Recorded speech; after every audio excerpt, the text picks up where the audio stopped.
नेहमीचा कंटाळवाणा वडापाव खाऊन कंटाळलेत का?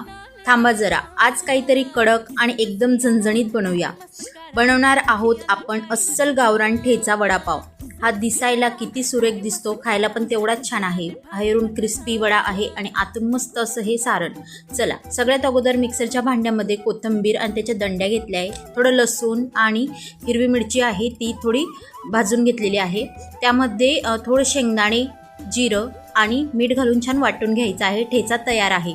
इथं पॅनमध्ये तेल घेऊन थोडं मोहरी, जिरे, कढीपत्ता, थोडा ठेचा घालून मस्त असं परतून घ्यायचं आहे. बॉईल केलेले बटाटे यामध्ये घाला.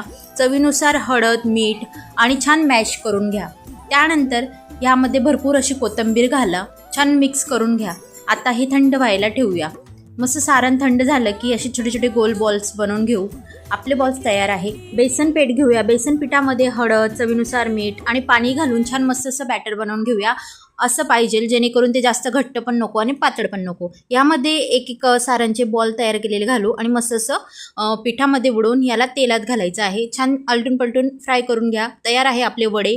त्यानंतर इथे पॅनमध्ये थोडंसं तेल घेतलं आहे. ठेचा घातलेला आहे जो आपण आधी बनवला होता तो, आणि पाव मस्त असं दोघी साईडने शेकून घेऊ त्या ठेच्यावरती. आणि जो वडा तयार केलेला होता तो या दोघा पावांमध्ये घालून मस्त असा हा आपला ठेचा वडापाव तयार आहे. तुम्ही पण एकदा नक्की बनवून बघा आणि हा कोणाला खायला द्यायचा त्याला नक्की टॅग करा.